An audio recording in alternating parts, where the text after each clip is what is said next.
जय श्री राम दोस्तों। आज की डिबेट सुधांशु त्रिवेदी और गरिमा सिंह के बीच होने वाली है। दोस्तों, आज की डिबेट में बवाल मचने वाला है। गरिमा सिंह आए दिन कांग्रेस व पप्पू की चमचागिरी और दलाली करती रहती है। इस बार सुधांशु जी को अपने सवालों से घेरने की कोशिश की, लेकिन गरिमा सिंह भूल गई थी कि वो पंगा किसे ले रही है। जब सुधांशु जी ने गरिमा सिंह को डिबेट के अंत में इतना जलील किया कि वो डिबेट में ही रोने लगी। इसे देखकर आप हंस हंसकर लौटपोट हो जाएंगे जरूर। चलिए देखते हैं डिबेट में आगे क्या होता है, और साथ में अच्छी लगे तो लाइक और कमेंट जरूर करना। चैनल पर पहली बार आए हैं तो सब्सक्राइब करना ना भूलें। धन्यवाद। चलिए शुरू करते हैं। अजीत पवार, प्रफुल्ल पटेल पर सिविल एविएशन का घोटाले का आरोप लगाने वाले आप थे। हिमंता बिश्वा शर्मा के लिए आपके संसदीय बोर्ड ने, बाकायदा आपके सांसदों के एक दल ने वो नल का घोटाला, पानी का घोटाला, शारदा घोटाला, ये हिमंता शर्मा बिश्वा के लिए तो बीजेपी ने बुकलेट जारी की थी कि भ्रष्टाचारी हैं खुले तौर पर। उन्हें आपने मुख्यमंत्री बना दिया आसाम का। तेरा तो गेम बजाना पड़ेगा। ये भी बड़ा मजेदार प्रश्न है। हमने आरोप लगाए थे, हमने आरोप वापस नहीं लिए हैं। किसी भी नेता से केस विड्रॉ नहीं किया है पार्टी ने। मगर मजे की बात है, जिन आरोपों पे उन सरकारों ने एलानिया कहा कि ऐसा कुछ हुआ ही नहीं था, वो आज कहते हैं ऐसा हुआ था। तो पहली बार कहलवा दीजिए कांग्रेस से। एक मिनट, पूरी बात सुनिए ना। हमने तो आरोप लगाया था, वो सरकार में थे।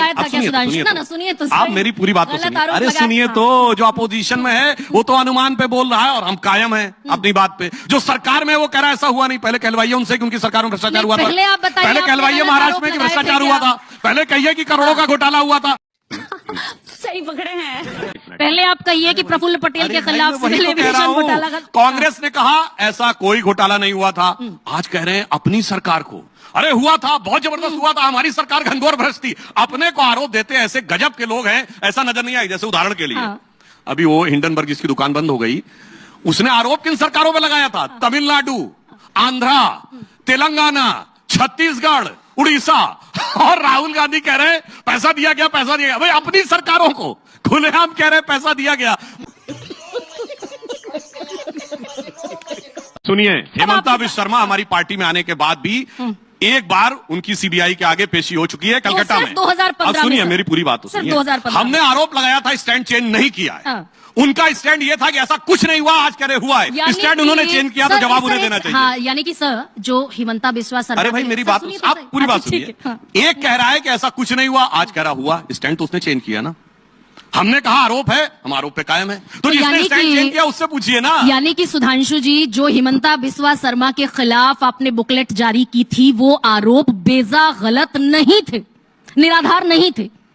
हमने उन आरोपों को विड्रॉ नहीं किया, ठीक है, बट उन्होंने कहा ऐसा कुछ नहीं हुआ था। वो ये कह चुके हैं कि ऐसा कोई आरोप नहीं था, ये सब निराधार था। एक बार कहलवा दीजिए शारदा घोटाला हुआ था, कहलवा तो दीजिए, तब हमसे पूछिए। ठीक है। क्या बात है सर, क्या बात है सर, क्या बात, ये बात है। ये तो बड़ी मजेदार बात है। हम कहेंगे कि शारदा घोटाला तो हुआ ही नहीं था, और जब नहीं हुआ था तो पहले तय कर लो मेरे भाई, हुआ था कि नहीं हुआ था, भ्रष्टाचार किया था या नहीं किया था। पर जानते क्या होता है, हुआ नहीं हुआ, किया नहीं किया में ऐसे फंसे हुए हैं दो पाटों के बीच में कि चलती चक्की देख के दिया कबीरा रोए, और दो पाटन के बीच में साबुत बचा न कोई। इसलिए ना आसाम में साबुत बचे, ना महाराष्ट्र में साबुत बचे।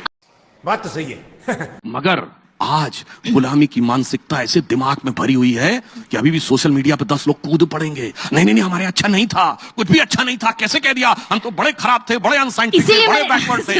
इसीलिए हम ये कहना चाहते हैं, धारा प्रवाह बोलने वाले one of the handful spokesperson. उसका कारण यह है कि उनके दिमाग में एम फैक्टर घुसा हुआ है। एम फैक्टर क्या है? एम फैक्टर सर, सुनिए, वो मैकाले, अब सुनिए, Macaulay mindset of 19th century, Marxist mindset of 20th century, और कुछ भी आप सोच रहे होंगे तो आपकी बुद्धिमत्ता पे मुझे पूरा भरोसा है।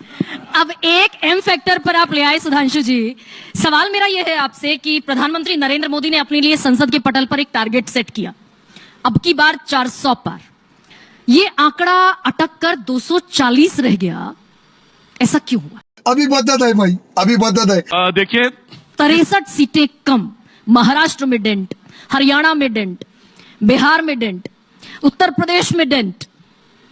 ऐसा है, हम लोग हमारी जनरेशन ने बचपन में जब क्रिकेट होता था तो कमेंट्री पहले रेडियो पे आती थी, टीवी पे कम आता था। 90 के दशक में टीवी पे आना शुरू हुआ। तो क्या होता था, शुरू में मान लीजिए 10 रन पे 2 विकेट गिर गए, उसके बाद हो गई 200 रन की साझेदारी। तो कमेंटेटर बोलता था एक समय था जब भारत का स्कोर 10 रन पे 2 विकेट था, पर वो कहानी अब बहुत पुरानी होती हुई। अब ये 6 महीने में इतना पानी बह चुका है, हरियाणा के कुरुक्षेत्र से लेके नासिक और रामटेक के महाराष्ट्र तक। अब मैं बताता हूं, ऐसा था काट की हांडी बार बार नहीं चढ़ती है। 2 कारण थे, भ्रम और एम, जिसकी वजह से लोकसभा चुनाव में हमारे लिए समस्या रही। अब भ्रम टूट गया है, सारे लोगों को समझ में आ गया है, जिस आधार के ऊपर वो कहते थे ये आएंगे संविधान बदल देंगे वगैरह वगैरह। मोदी की लोकप्रियता कम हुई है क्या? देखिए, बड़ी मजेदार बात है कि 240 पाने के बाद लोकप्रियता कम हुई है, और 99 पाने के बाद अपार लोकप्रियता हो गई है। 6 महीने पहले एनडीए इंटैक्ट है, और इंडिया गठबंधन का क्या हाल है? इस दिल के टुकड़े हजार हुए, कोई यहां गिरा कोई वहां गिरा। सुनिए ना, मैं तो बड़ा फैक्चुअल सवाल पूछ रही हूँ। नरेंद्र मोदी की लोकप्रियता कम होने से आशय मेरा ये था कि बनारस की सीट से अगर अजय राय 4,20,000 वोट हासिल कर लें और प्रधानमंत्री नरेंद्र मोदी की जीत का आंकड़ा तकरीबन 1.5 लाख रह जाए, जो पिछली बार तकरीबन 4.5 या 5 लाख वोटों का था, तो ये बनारस ने बड़ा क्रूशियल स्थिति, और जिस लोकप्रियता का सवाल मैं आपसे पूछ रही हूँ, स्पेसिफिक पैरामीटर है क्या? बिल्कुल स्पेसिफिक बता देता हूं। श्री नरेंद्र मोदी जी 1,65,000 से जीते, ये हार के समकक्ष है। और अखिलेश यादव ये जी हार के समकक्ष, ये विपक्ष का कहना है, ये हार के समकक्ष, ठीक है। और अखिलेश यादव जी अपनी खानदानी सीट से 1,72,000 से जीते, वो शानदार और ऐतिहासिक जीत है। गजब का नैरेटिव है ना? गजब बेइज्जती है। नहीं तो ये तो आपके अपने मंत्री कहते दिखे। उत्तर प्रदेश में अनुप्रिया पटेल ने बाकायदा योगी आदित्यनाथ को चिट्ठी लिखी कि पिछड़े वर्ग के और दलित वर्ग के लोग इंटरव्यू के अप्लाई करते हैं और बार बार नॉट फाउंड सूटेबल लिखकर वापस भेज देते हैं, और 4 बार नॉट फाउंड सूटेबल लिखते हैं, और 5वीं बार फिर सवर्णों को नौकरी मिल जाती है, जनरल क्लास को नौकरी दे देते हैं। अनुप्रिया पटेल कह रही है ये तो। मैं पूरी बात बताना चाहता हूं तो आपको बेहतर समझ में आ जाएगा। देखिए, हमने 12 सीएम डिप्टी सीएम बनाए, उसमें 10 अलग अलग जातियों के। इन्होंने जो आज पिछड़ों की बात करते हैं, अलग जाति तो छोड़िए, अपनी जाति में अपने परिवार के बाहर किसी को नहीं बनाया। आज मैं दावे के साथ कहता हूं, अखिलेश यादव जी की पार्टी 5 सांसद कौन? अखिलेश भैया, डिंपल भाभी के 3 देवर। जाति की गणना हो गई संसद में पूरी, अब कहो परिवार की गणना हो गई संसद में पूरी, अब कहो जाति का जनगणना।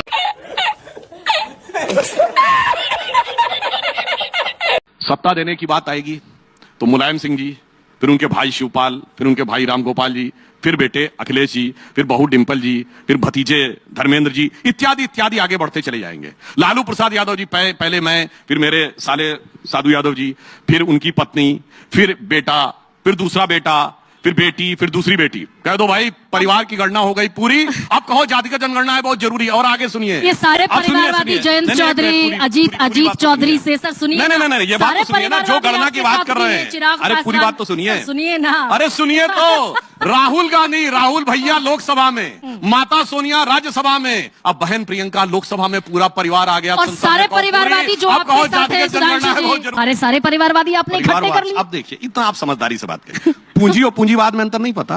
पूंजी तो सबको चाहिए, अरे भाई सैलरी चाहिए, पैसा चाहिए, बिजनेस चाहिए, पैसा चाहिए जिंदगी जीने के लिए। पूंजीवाद क्या है? सारी पूंजी मेरे पास रहे।